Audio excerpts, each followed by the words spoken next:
Y a lo que es la relación del presidente y la vicepresidente del Ecuador, Daniel Noboa y Verónica Abad, se van sumando nuevos capítulos, mejor dicho, nuevas restricciones para la vicepresidente. La última información que se conoció es que el presidente redujo la cantidad de seguridad, la seguridad militar que Abad debiera tener en Israel, porque fue enviada justamente con este rol de embajadora de paz al territorio israelí, a lo que ella en una primera instancia se opuso, no se lo tomó verdaderamente bien, pero luego finalmente aceptó.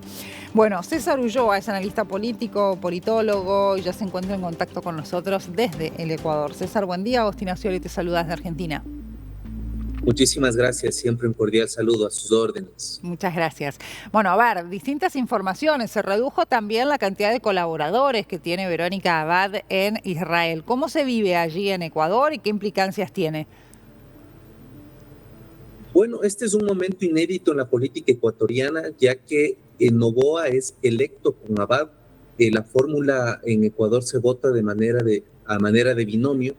Sin embargo, la Constitución de la República es bastante porosa, en el sentido de que establece nuestra Carta Magna que la vicepresidenta o vicepresidente cumplirán las funciones estrictamente exclusivas que designa el primer mandatario.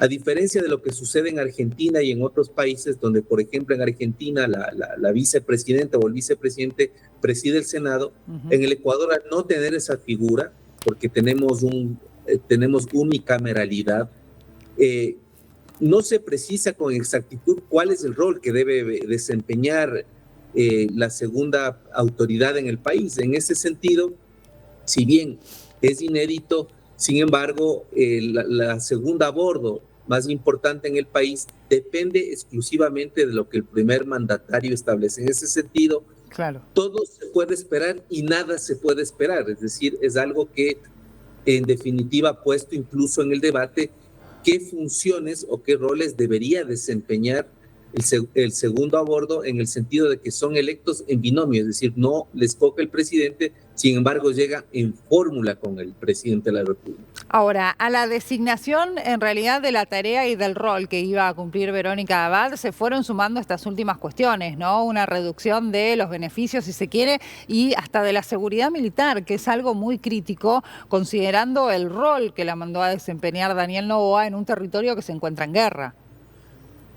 Sí, pero habría que decir que la relación entre el presidente y la vicepresidenta ha tenido distintos momentos. La primera, un momento donde nadie se explicaba cómo el presidente electo escoge a su binomio, porque son contradictoriamente distintos en lo ideológico. Un segundo momento en donde hacen una campaña sin mucha expectativa de que pasen una segunda vuelta, porque no hay que olvidarse que nadie ponía a Noboa en las encuestas. Sí. Tercer momento donde se produce una ruptura, a mi modo de ver, radical, y lo que hace prácticamente el presidente es mandarle al exilio. Es decir, no quiero estar a mi lado con la vicepresidenta y por lo tanto crea una figura que no existe tampoco, que es esta de embajadora de paz, porque además se superpone o contraría lo que hace el representante de la misión diplomática en el Ecuador en Israel. Claro. Y creo que ahora, al promover este decreto, lo que hace es disminuir aún más la legitimidad que tiene su enviada como embajadora de paz, pero además yo creo que debilita aún más la relación que existe entre los dos, con un tema muy complejo, y es que Noboa ha manifestado reiteradamente que él va a buscar la reelección, y en el caso de que él lo haga, unos meses antes tiene que renunciar y tendría que asumir esa posición la vicepresidenta. La pregunta es si Noboa busca la reelección, esta transición en donde su vicepresidenta, que no hay muy buenas relaciones, tendría que pasar a ser presidenta de la República. Es decir, hay muchas cosas que se tienen que cocinar en estos meses con la finalidad, yo diría, de restaurar la relación en el caso de que Noboa busque nuevamente ser reelecto en las urnas. La relación entre ambos igual fue mutando, ¿no? No fue la misma durante la primera vuelta, ya cuando se fueron al balotaje, allí también se potenciaron las diferencias, y ni hablar cuando resultaron ganadores. Sí, yo creo que también las decisiones que ha tomado el gobierno en este sentido han demostrado una falta de oficio político, porque no deja de ser extremadamente llamativo que un presidente al primer día de posesión del mandato ya le esté diciendo a su vicepresidenta: hasta aquí llega nuestra Claro. relación. Entonces, indudablemente esto nos pone a nosotros en una situación, primero de análisis, o sea, qué figura debe cumplir la vicepresidencia, porque, insisto, a diferencia de otros países, acá hace lo que el presidente le designa.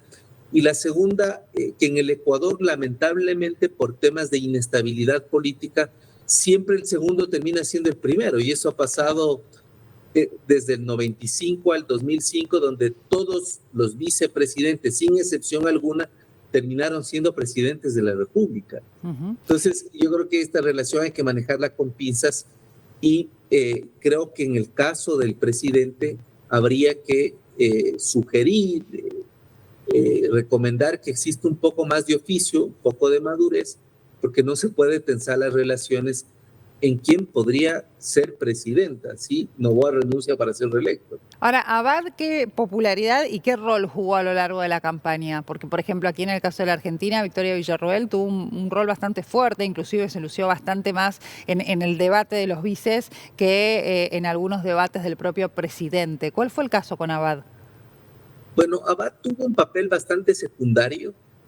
No hay que olvidarse que Abad venía siendo candidata a la alcaldía de Cuenca, su ciudad natal, en donde perdió estrepitosamente las elecciones. Y luego en las encuestas nunca ponían a Noboa como uno de los finalistas, es decir, también fue un golpe de tablero inmenso porque era un candidato, ¿no es cierto?, que había tenido un paso bastante fugaz por la Asamblea Nacional, muy joven, acompañado de un binomio que, insisto, venía perdiendo elecciones sin mucha popularidad. Entonces, no es el rol que desempeñó en su momento Villarroel, ni tampoco es el rol que en su momento desempeñaron algunos candidatos a vicepresidentes, o el rol protagónico que en el mismo Ecuador han tenido los vicepresidentes, como el ex vicepresidente judicializado, ahora exiliado en la Embajada de México, Jorge Glass, que era prácticamente la mano derecha de Rafael Correa. Entonces, no es un papel protagónico, y ahora aún más le ponen un papel, a mi modo de ver, bastante residual, bastante complicado a su vicepresidente. Muchas gracias por este contacto con nosotros, ha sido muy amable. Muchas gracias también. Hasta luego.